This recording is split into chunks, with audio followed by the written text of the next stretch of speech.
My Sil thinks I am obnoxious. She's my BF's eldest sibling and very protective of her baby and also very religious, so her baby dating, pantsuit wearing, neon colored hair having, bisexual atheist feminist with 2 moms was a lot for her to take in. I am F32, he is male 38, Sil is F56, and stepmale is F69. Over the 3 years my BF and I have been together, she has only been more vocal about it. It did first start with small snarky comments, but now it's full in-your-face criticism. It got worse when he moved in with me as we aren't married. Well, one of her longest running jabs is that I look scary but am just mild and boring whilst I try to cosplay as edgy. Fair play to her for sewing and cosplay. Gold star. She's evolving, unless I have any skeletons in my closet. I am a happy person and have little issues with laughing at myself, so I always just laugh it off when she says she will find my skeletons in my closet. It was my birthday recently, so we had everyone over, and when my BF went out for decorations he returned with a plastic skeleton and held it up with that "We're so immature but you're in, right?" look on his face and said, "You thinking what I'm thinking?" And fuck me, I was. This cheeky asshole was giving me an offer I couldn't refuse, and I laughed and said, "You son of Sith, I'm effing in," so we set the trap. Well, surely enough, Sil was busy telling anyone who would listen that we're unmarried, sleeping in the same bed, I smoke weed, she could smell it. The usual, and I ignored her, and then she went on about me cosplaying as edgy and not being an authentic person, and someday she will find my skeletons in my closet. My BF started to laugh and I said, "Oh, you didn't notice?" And walked her to our coat closet near the front door and opened it. There was Skeletor the skeleton propped up against the corner. We had a goo-d laugh and my Bill said, "Fucking hell, you finally found it," and when I turned to her, it went from a good-natured laugh to a nightmare. She was red in the face, silent, and crying. She slapped me and left without a word. I was stunned by the slap and not even prepared to deal with stepmill, who asked me if I was happy mocking the woman who raised my BF and that I'm such a disrespectful ass, but this was a new low. She and a few others started telling me how shitty I was for embarrassing Sil and mocking her in front of everyone. The party naturally died from the party's foul wounds and was DOA, so most everyone left within the hour. BF has been trying to cheer me up and took me to see Deadpool and got me takeaway so we can binge watch our show and veg out, but Sil texted me a paragraph about how she's tried with me, but I am determined to be a morally corrupt violation of her family, and she is devastated that I hate her enough to make a mockery of her. I replied with an apology that I hurt her, and I genuinely thought it was just a laugh we could share, and offered to take her to lunch to talk it out. She said she was disinterested in dealing with me further, and when my BF wised up and leaves me, she would celebrate. There are texts from others in group chats where I am being torn apart as vicious and malicious, and my mind is boggled. Update 1. Sil took to social media and made a post and tagged me. It was a novel long, but the short of it is that I am a hateful woman who doesn't respect parental figures, and it must be because I am an orphan. According to the post, I am on drugs and lured her baby onto them too. I've turned him against God and his family. My man damn near blew the lid off our home when he saw it, as he is on FB more than me. He called her and demanded she take it down, but the damage was pretty much done. Family out of the woodwork are sending me rehab center links, church counseling links, and sex addiction help, and my personal favorite is before me and after me photo comparisons, where before me is a photo of him in church with his family at a Mother's Day service, and after is a snap of him at a concert with his tattoos showing, drinking and clearly drunk. Some people even came to the house to stage an intervention. My guy only started to shout and make them leave our home when I was referred to as a classless hussy and shameless slut. Let me be transparent, we use THC and weed, but it's legal here and we have jobs and maintain a good life. The after me photo is not actually from when we were dating, it was beforehand.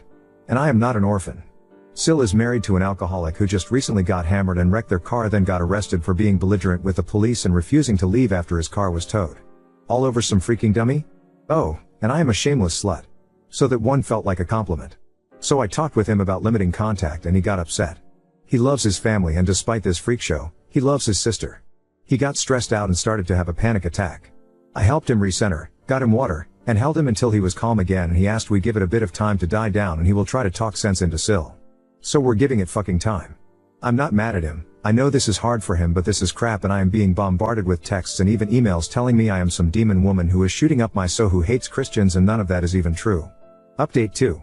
My BF Dean, I am a Supernatural fan, so sue me lol, sat me down a few days after my last post. He was very, very calm, and that was my first sign that I needed to gird my loins because I was in for a doozy. For background, generally, I am the calm logically lead one while he is passionate and deep feeling. In this, we became polar opposites of that norm. He looked me right in the eye and asked me point blank, no bullshit, how this was all affecting me. Every time he would ask. Before I just couldn't bring myself to tell him how upsetting it all was, since I was the put together one all the time, but this time, because he was so calm and direct, I just broke down.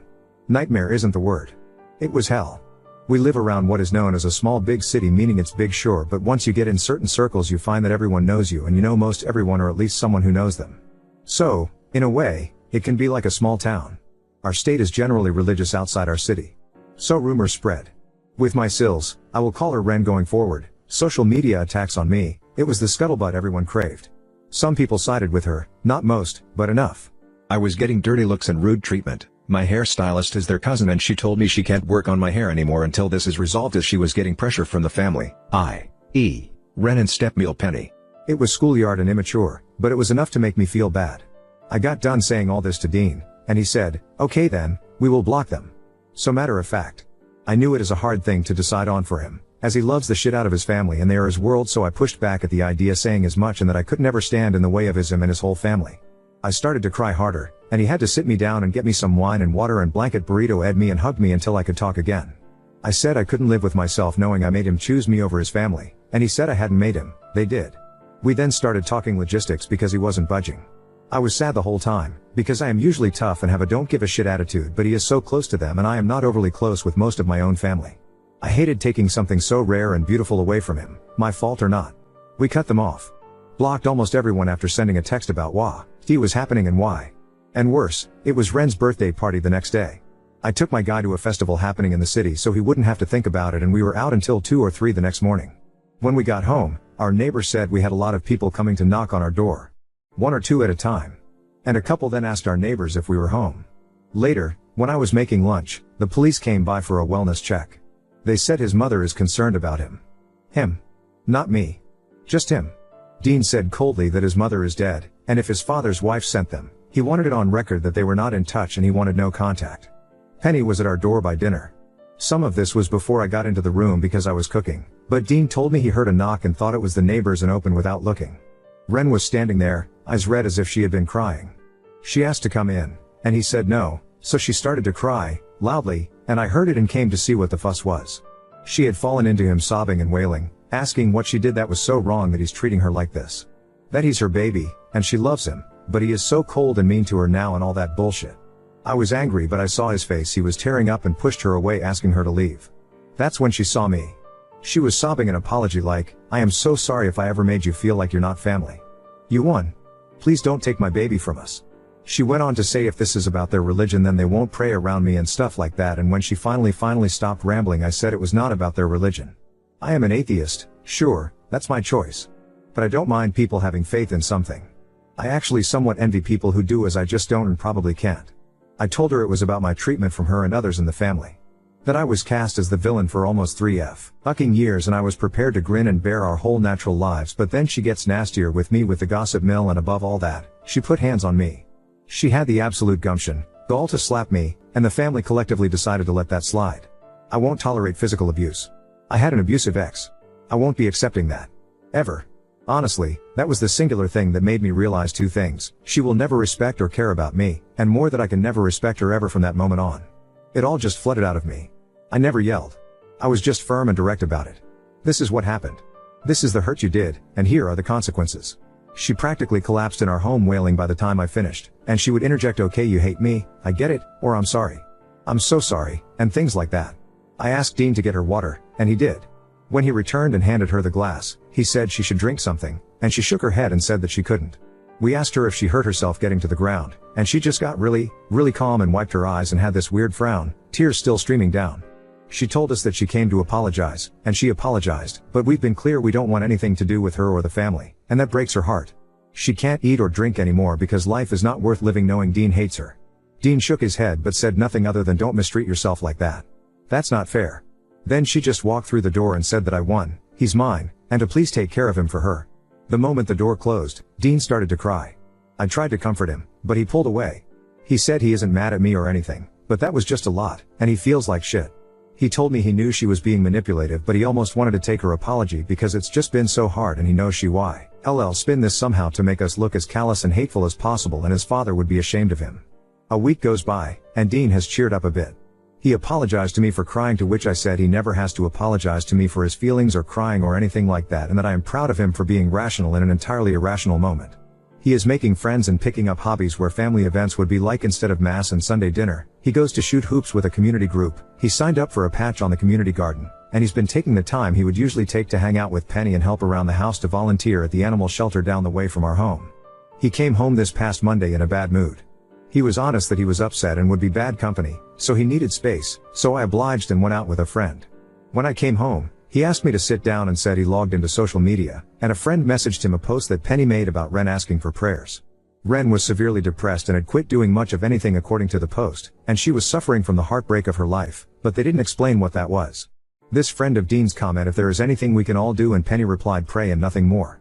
Yesterday rolled around and Bill Teddy calls, he's not blocked or cut off because he's been having our backs, to tell us Ren is in the hospital as she tried to take all of her meds at once. She's been asking for Dean. I told him that she's in the hospital, and he could go to her if he wanted, and I even will go with him or not depending on what he told me he needed, but he refused to go. He's been blue ever since, and I'm worried. Ren is practically a mother to him, so I know it's hard. I feel like shit because this is really all because I agreed to some stupid joke to fire back at hers. Normally, I would just say these are manipulatio and tactics, but to down pills out of spite is some next level commitment to the bit, and I feel like I've really shattered my man's world. I don't know if I need to give him time, or sit him down right now, or up our therapy, or take him on a vacation or fucking what. He's my person. I hurt when he hurts. And we're fucking hurting right now. Update 3. We've endured a lot from his family at this point. From them calling into my job to complain about me, to the police coming by because I'm abusing him. I won't make this another War and Peace manuscript by typing all that happened out, but it's been a lot. Dean got a job elsewhere in the state. It's been a roller coaster for him. We talked it out and he accepted. He doesn't want to be near family anymore. Well, that Medusa of a woman found out and Teddy told us she's throwing a fit. So I just knew she would come around soon. I told Dean this and he looked at me and said, "You think so?" And I said, "I know so." So he came home that next day with more skeletons. They are propped up around the porch, in the yard, and next to the garage. They have names. He named them. Boney Stark, Marrow Monroe, Tibia Turner. He's given them backstories. The man has lost his mind lol. Sure enough she showed up. We have a ring cam now so we both got alerts and saw her coming. He got up and said he would take care of it, so I just watched the cam and stayed in bed. He tells her to leave and she demanded to know why he was moving. She was blaming it on me, making it seem like I bullied him into the job and he needed to come to his senses and leave me. He refused. So she slapped him. Twice. Then started to cuss at him, hitting him with her fists, and he backed up and pushed her away. Then she falls and starts to scream that he's hit her and that he's a monster and she's calling for help. She woke up the whole neighborhood with her bullshit. Dean was doing his best to stay calm but opened the door and told me to call the police. And I watched her smugly say that if he dares, she will tell them that he and I attacked her. And shows him her arm, and says she has the injuries, and no one will believe him. He just stared at her and went inside. She went nuts and threw Boney Stark into the rose bushes. Then, she sat on our porch just fucking chilling until the police arrived. She threw on the waterworks the moment the cop car pulled in. She actually had gotten out of the chair meant for Boney, laid down on the stairs, and started to cry. Police sorted this pretty quickly because as Oscar worthy of a performance she gave, we had footage. It was my turn to be smug. I cast it on our large TV for all to see. She cussed me out saying I was a bitch and a loser, a harpy who charmed her baby and lunged for me. Dean got in the way and told her to get the fuck out of our house and that she's disgusting and manipulative. He then said, "I'm not your baby. And you know what? Thank you. Thank you for showing me who you are. Now I can't wait to get away from you. Good job." I think she figured it all out in that moment because this time when she cried, I believed her. She just sobbed and the cops took her outside. We had her legally removed and put in a request for a restraining order. We currently have a temporary one for the case to be reviewed, but it expires after we move, so now we are just being careful about our information. Dean was really sad the first few days but now is excited. He keeps talking about the city we are moving to. It's very fun, odd, and has a lot of live music and events. I know he will mourn it once it catches up with him and he's keeping busy to not think about it too much, but it is good to see him smile. I miss that. The family tried harassing us but he would forward the footage and tell them if they don't want him to go fully NC to cut it out and keep her under control. Sometimes it makes him cry and other times it just makes him mad. I've asked if he wanted me to take over some of this and he says no. He just wants us to ride this out, pack up, and get settled in the city. Oh, and the skeletons are coming with us. Now on to second story. Partner's family demanded a paternity test for our daughter despite her being his spitting image, and now my parents refuse to have him around. My partner and I have been together for over 4 years and I recently gave birth to our daughter. We had kept the pregnancy to ourselves till our baby was born happy and healthy due to worries about complications as I faced a high-risk pregnancy. We told our families after she was born, while my family was ecstatic. His was questioning if we hid it for ulterior reasons. They've always heavily disliked me and believe I'm just with their son for money. Yesterday we took her to meet her grandparents from his side and, after some polite conversation, they dropped the bomb that they would be doing a paternity test that he agreed to. To not make myself look suspicious I agreed to it but afterward made it clear to my partner that I felt incredibly disrespect. Cue an argument where he told me it wasn't a big deal if it was his and that the test was requested for by them to ease their uncertainty.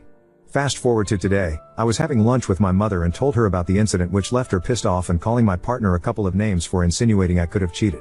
My mother ended up telling my grandparents, who in a rage told him they would no longer accept him in their house for disrespecting me in such a way when the child is practically his twin. We had another argument about it and he screamed, saying I ruined his image by telling them. Ada? Edit. Some of you are concerned about the hiding my pregnancy part, so to clarify. My partner and I live a couple hours away from our family since we live by his university and typically only see each other on holidays and specials events. On top of that, I have a very petite figure and had a rather small bump up until I gave birth, so I was hardly showing as is, which made hiding it a lot easier. Hiding it was a personal choice as I faced horrible anxiety due to constant bleeds throughout my pregnancy, which made me fear the worst. Update 1. My partner was also incredibly happy as well, since we would now be receiving their support due to the confirmation of my daughter being his. For reference, since he's studying and doesn't work, his family pays for his school and his half of bills. I, on the other hand, work and pay my half of bills myself. In other words, he's reliant on them financially despite my insistence that we could survive off my salary. To his dismay though, with the confirmation of his paternity assured, I told him I wanted a break from him and his family's antics. This is not the first stunt they pull that antagonizes me, and before this is flooded with questions as to why I didn't leave sooner. I was naive and thought our love for each other would beat their disapproval of our relationship. It wasn't, that is clear to me now. We ended up arguing over it, but, against his wishes, I packed a bag for me and the baby anyways and drove to stay with my parents. He apologized at night and agreed that his part in the entire paternity stunt was messed up, but that he agreed it had to be done even if he was certain she was his. Fast forward to yesterday, he texted me asking if I was willing to see him as he missed me and the baby.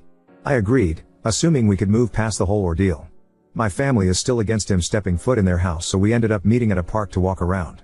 He apologized again and told me that the test was done so his family could trust me and willingly be a part of our daughter's life.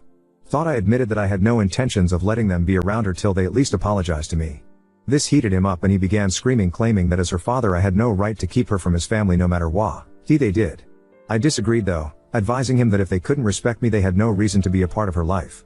The argument went nowhere and I left with the baby back to my parents.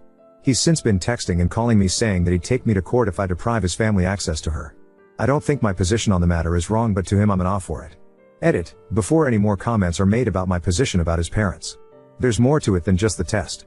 I had always stressed to my partner that I wanted his mother specifically at a distance from our child. This was due to how horrific she treated us both for the first year of our relationship prior to us moving out together. Secondly, the woman is bipolar and abused my partner both physically and mentally when he was growing up as a child due to him having ADHD and being more hyper. This is what he told me at least. Knowing this, I'm obviously weary of his mother around my daughter. The paternity test was just the nail on the coffin for me. Update 2. As if the paternity test, awful in-laws, and disrespect wasn't enough, my partner was also cheating on me. According to him, it was all emotional and nothing physical, although I find a hard time believing this.